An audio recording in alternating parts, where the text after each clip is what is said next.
आज तो इस चूहे को ही खाना है। काफी दिन हो गए चूहे खाए हुए, और ये इतना हट्टा कट्टा भी है। ये कहानी है सोनीपत के जंगलों की, जहाँ छोटे छोटे चूहों ने पूरे जंगल में आतंक मचा रखा था। उनमें एक चूहा बहुत ही चतुर था। वो सारे ही काम बड़े चालाकी और चतुराई से करता था। वैसे तो वो दिखने में था छोटा, पर वो बड़े बड़े जानवरों को बेवकूफ बना देता था, और उसने सब में अपना डर पैदा कर दिया था। एक बार की बात है, एक भेड़िया छोटे चूहे से कहता है, ओहो, क्या बात है, आज तो खाना खुद सामने से चल कर आ रहा है। आज तो इस चूहे को मैं ही खाऊंगा। नहीं, तुम मुझे नहीं खा सकते। जिस जंगल में तुम रह रहे हो ना, यहाँ सिर्फ मेरे दोस्त की हुकूमत चलती है, और वो तुमसे कई गुना ज्यादा बड़ा है। अगर तुम मुझे खाने की कोशिश भी करोगे तो वो तुम्हें मार देगा। अच्छा, मुझे पागल बनाते हो? नहीं, मैं पागल नहीं बना रहा, और अभी मैं शेर के पास जा रहा हूँ। आज मेरी उसके साथ एक जरूरी मीटिंग है। भेड़िया शेर का नाम सुनते ही भाग लेता है। चूहा अपना कोई भी मौका नहीं छोड़ता। वो अपनी बुद्धि से सबको बेवकूफ बना देता था। एक दिन उसे एक कौवा मिल जाता है। आज तो इस चूहे को ही खाना है। काफी दिन हो गए चूहे खाए हुए, और ये इतना हट्टा कट्टा भी है। कौवा की बात सुनकर चूहा सोचने लगता है, और फिर उससे कहता है, जिस पेड़ पर तुम रहते हो उसी पेड़ पर मेरा एक बाज दोस्त रहता है। अगर तुम मुझे परेशान करोगे तो वो तुम्हें खा जाएगा। अभी तो वो घूमने गया है, पर तुम चाहते हो तो मैं उसे आवाज देकर बुला लेता हूँ। इतना सुनते ही कौवा दुम दबाकर उड़ जाता है। एक बार की बात है, छोटे चूहे को बहुत भूख लगी थी और उसका खाना खत्म हो चुका था। फिर उसे पता चला कि आज शेर का जन्मदिन है। अरे वाह, आज महाराज का जन्मदिन है, पर वहां मैं कैसे जा सकता हूँ? मुझे वहां जाने के लिए कोई तो तरकीब निकालनी होगी। फिर थोड़ा सोचकर छोटा चूहा शेर की गुफा की ओर चल पड़ता है। तभी वहां उसे पहरेदारी करते हुए चालाक लोमड़ी दिखाई देती है। कौन हो तुम? तुम्हारे पास अंदर जाने के लिए निमंत्रण पत्र है जो हमारे महाराज ने सबको भेजे थे? मुझे निमंत्रण पत्र की जरूरत नहीं है। अब मुझे अपने जिगरी यार के जन्मदिन में जाने के लिए भी निमंत्रण पत्र की जरूरत पड़ेगी क्या? हाँ, और मैं काफी दिनों बाद इस जंगल में आया हूँ। मैं बहुत दूर चला गया था। इतना सुनकर चालाक लोमड़ी हंसती है। भला चूहा भी शेर का दोस्त हो सकता है क्या? हाँ? इतना सुनते ही छोटा चूहा गुस्से में बोलता है, क्यों नहीं हो सकता? एक बार तुम्हारे महाराज को शिकारियों ने जाल में कैद कर लिया था। तब मैंने अपने तेज दांतों की मदद से उन्हें बचाया था। तब से हम दोनों दोस्त हैं। अब मुझे अंदर जाने दो, नहीं तो मैं उसे आवाज देकर यहीं बुला लेता हूँ। फिर तुम्हारा क्या होगा वो तो तुम जानती हो। इतना सुनकर चालाक लोमड़ी सोचती है, ये चूहा सच में ही शेर महाराज का दोस्त है। मुझे इसे अंदर जाने दे देना चाहिए, कहीं महाराज मुझसे गुस्सा ना हो जाए।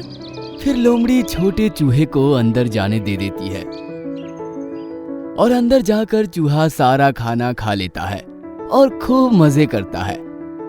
वो ऐसे ही सब जानवरों की शादी में जाकर खाना खा लेता था।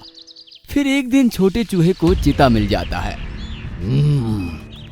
आज मुझे कोई भी जानवर नहीं मिला। इस कारण मैं बहुत भूखा हूँ।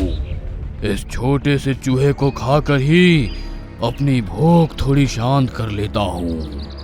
नहीं चीते, तुम मेरा शिकार नहीं कर सकते। तुम्हें पता नहीं है, मैं इस इलाके का राजा हूँ और यहाँ सब मुझसे डरते हैं। इतना सुनते ही चीता बहुत जोर जोर से हंसता है और छोटे चूहे को कहता है, अच्छा, हमें भी दिखाओ कौन डरता है तुमसे। चलो मेरे साथ। चूहा चीते की पीठ पर बैठकर चलने लगता है। वह चीते को उस कौवा और भेड़िए के पास ले जाता है जिन्हें उसने अपने दोस्त के नाम से डराया था।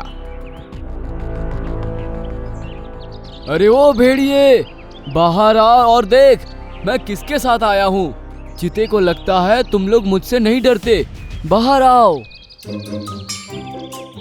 भेड़िया बाहर आकर देखता है और जैसे ही वो देखता है कि छोटा चूहा चीते की पीठ पर बैठा है तो वो एकदम से वहां से भागने लगता है। फिर चूहा कौवे के पास जाता है। अरे कौवा, ये देख कौन आया है मेरे साथ, अगर तू मुझसे पंगा लेना चाहता है तो बाहर आ। कौवा भी चीते को देखकर पेड़ से उड़ जाता है और फिर चीता अपने मन में सोचता है, इस छोटे से चूहे में सच में ही बहुत पावर है। इस जंगल में सब इससे डरते हैं। फिर चीता भी वहां से चुपचाप चला जाता है और कभी भी छोटे चूहे के पास नहीं आता। पूरे जंगल में छोटा चूहा बड़ा प्रसिद्ध हो जाता है। इस कहानी से ये सीख मिलती है कि इंसान के कद से उसकी बुद्धि नहीं नापी जाती, बल्कि उसकी बुद्धि से उसका कद नापा जाता है। छोटा चूहा दिखने में भले ही बहुत छोटा था, पर उसने पूरे जंगल में अपनी बुद्धि से सबको बेवकूफ बना दिया था। तो दोस्तों, हमें अपनी बुद्धि का प्रयोग करना चाहिए, ना कि अपने शरीर का। तुम कितने गंदे हो कालू कौवे, तुमने मेरा सारा घर गंदा कर दिया। तो साफ कर लो मोटे पपीते, मेरा काम तो हो गया, अब मुझे क्या लेना तुम्हारे घर से। ये कहानी है ढोलकपुर गांव की, जहां सारे ही पक्षियों और पेड़ आपस में मिलजुल कर रहते थे। सब बहुत ही तरह तरह के पेड़ थे और बहुत अलग अलग तरह के पक्षी उन पर रहते थे। तभी एक पेड़ चिड़िया से कहता है, अरे चमेली चिड़िया, देखो मौसम कितना अच्छा है, मन कर रहा है झूम कर नाचूं। तो नाच लो, पर तुम तो नाच भी नहीं सकते, तुम्हारे पैर ही जमीन के अंदर है। टीटू पेड़ तेज से सर हिलाता है और चमेली को नीचे गिरा देता है। लो, मैं तो नाच लिया, तुम गिर गई ना। तो पागल है, गंदा पेड़ कहीं का। वहाँ सब ऐसे ही हंसी ठिठोली करते थे। वहीं एक पपीते का भी इलाका था, जहाँ सारे पपीते और चिड़िया रहते थे। सब बहुत खुशी खुशी रहते थे। वहाँ एक मोटे पपीते का भी घर था, जो सभी पक्षियों की मदद करता था। किसी भी पक्षी को कभी भी रहने की जरूरत पड़ती थी तो वो मोटे पपीते के घर को इस्तेमाल कर लेता था। मोटा पपीता बहुत ही अच्छा था और सब जरूरतमंद पक्षियों की मदद करता था। फिर एक दिन कौवा उससे कहता है, अरे मोटे पपीते, मेरे घर पर कुछ मेहमान आ रहे हैं, तो मैं उन्हें यहाँ लेकर आ जाऊं? बस थोड़े दिन की बात है, प्लीज तुम अपना घर मुझे किराए पर दे दो। हाँ चलो ले लो, पर मेरे घर के अंदर कोई गंदगी मत करना। पपीता उसे अपना घर थोड़े दिन के लिए दे देता है। फिर कालू कौवे के मेहमान आकर चले जाते हैं और उसके मेहमान घर के अंदर इतनी गंदगी मचाकर जाते हैं कि मोटे पपीते को बहुत गुस्सा आ जाता है। तुम कितने गंदे हो कालू कौवे, तुमने मेरा सारा घर गंदा कर दिया। तो साफ कर लो मोटे पपीते, मेरा काम तो हो गया, अब मुझे क्या लेना तुम्हारे घर से। मोटा पपीता ये बात सुनकर रूठ जाता है। फिर कुछ समय बाद बारिश का समय आ जाता है। सब लोगों ने अपना अपना घर बना लिया था। बस कालू कौवा और चमेली चिड़िया ही बिना घर के थे। चमेली बेचारी मेहनत कर रही थी, पर उसे घर बनाने के लिए कुछ चीजें नहीं मिल रही थी। पर चमेली चिड़िया बहुत अच्छी थी। पपीते भैया, मैं तुम्हारे घर में रह लूं? अब बहुत बारिश का मौसम है और मेरे बच्चे भी भीग रहे हैं। हाँ चमेली बहन रह लो, पर तुम गंदा मत करना। पहले कालू कौवा रहकर गया था और उसने मेरा घर बहुत गंदा कर दिया था। फिर कुछ समय बाद कौवा बारिश में बहुत भीग जाता है और उसे ठंड भी लगती है। फिर वो मोटे पपीते के पास ही आता है। पपीते भाई, मुझे भी अपने घर के अंदर घुसा लो, मैं ठंड से मर रहा हूँ। नहीं कालू कौवे, मेरे घर के अंदर जगह नहीं है तुम जैसे गंदे लोगों के लिए, और यहाँ वैसे भी चमेली और उसके बच्चे रह रहे हैं, तो तुम्हें अंदर जगह नहीं मिलेगी। कालू कौवा ये बात सुनकर चला जाता है। फिर बारिश का समय बंद हो जाता है और सब पक्षी अपनी अपनी जगह वापस चले जाते हैं और मौसम भी बहुत साफ हो जाता है। कुछ समय बाद जंगल में 2 खतरनाक बाज आ जाते हैं जो सबको खाते हैं और पेड़ों की फसल भी खराब कर देते हैं। उन्होंने बहुत पक्षियों को अपना शिकार बना लिया था। अब वो मोटे पपीते की फसल खराब करने आ ही रहे थे। मोटे पपीते, तू कहाँ बचेगा? तेरी भी तो फसल खराब होगी, फिर तू कैसे जिंदा रहेगा? नहीं भाई, मुझे मत मारो, तुम मेरी फसल मत खराब करो। मैं तो यहाँ सभी पक्षियों को रहने के लिए घर देता हूँ। अगर मैं चला गया तो बहुत पक्षियाँ बेघर हो जाएंगे। तो हमें उससे क्या करना? हमें तो फसल खराब करने से मतलब है। हम यहाँ सारे जंगल को उजाड़ देंगे और सारे पक्षियों को मार देंगे।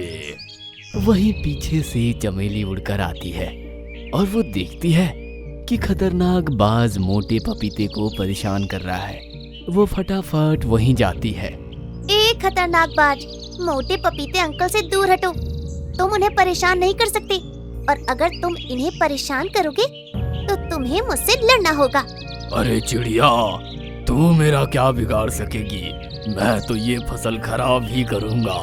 तो आजा मुकाबले में। चिड़िया और बाज दोनों की लड़ाई बढ़ने लगती है। तभी चमेली चिड़िया बाज को जंगल के दूसरे हिस्से में ले जाती है जहाँ शिकारियों ने जाल बिछाया हुआ था। बाज चमेली चिड़िया के पीछे पीछे उसे पकड़ने के लिए उड़ता है। फिर चमेली चिड़िया जाल के पास पहुंच जाती है और वहां से अचानक दूसरी तरफ मुड़ जाती है। बाज की रफ्तार तेज होने के कारण वो दूसरी तरफ उड़ नहीं पाता और जाल में फंस जाता है। फिर शिकारी बाज को अपने साथ ले जाते हैं और फिर चमेली चिड़िया वापस मोटे पपीते के पास चली जाती है। चमेली, तुम्हारा बहुत बहुत धन्यवाद। तुम बहुत ही अच्छी हो। तुमने अपनी जान पर खेलकर मेरी जान बचाई। कोई नहीं मोटे पपीते चाचू, आपको कोई भी जरूरत हो तो मुझसे बताना। तुम्हें ऐसे कोई परेशान नहीं कर सकता। और चमेली, अगर तुम्हें कोई भी दिक्कत हो तो मुझे बताना, मैं तुम्हारी सारी परेशानी खत्म कर दूंगा। नहीं, मुझे कोई दिक्कत नहीं है मोटे पपीते अंकल। मैं अभी फिलहाल अपना घर बनाने के लिए लकड़ियाँ ढूंढने जा रही हूँ, क्योंकि बारिश का समय फिर से आने वाला है। अरे चमेली, तुम्हें अपना घर बनाने की जरूरत नहीं है। तुम्हारा घर तो ये है ना, तुम मेरे घर में रहना। अरे मोटे पपीते अंकल, ये आप क्या बातें कर रहे हैं? हाँ चमेली, तुम मेरी जान बचाई हो तो मैं तुम्हारे लिए इतना तो कर ही सकता हूँ। तुम इसे अपने चाचू का घर समझ लेना। जब भी तुम्हें लगे कि बारिश आ रही है या मुसीबत आ रही है तो तुम मेरे घर में आकर रह लेना, और इस घर में कोई नहीं रहेगा तुम्हारे अलावा। ये सिर्फ तुम्हारा घर होगा। तो आज से तुम मेरे मोटे पपीते चाचू हुए। हाँ, ऐसा ही समझ लो। और मोटा पपीता और चमेली दोनों साथ साथ रहने लगते हैं। वह दोनों बहुत खुश हो जाते हैं और बहुत ही अच्छे से रहते हैं। चमेली अपने बच्चे को भी वहीं ले जाती है। इस कहानी से हमें ये सीख मिलती है कि जैसा हम बोते हैं वैसे ही हमें मिलता है। अगर हम अच्छा करेंगे तो हमें अच्छा ही मिलेगा, और अगर हम बुरा करेंगे तो बुरा ही मिलेगा।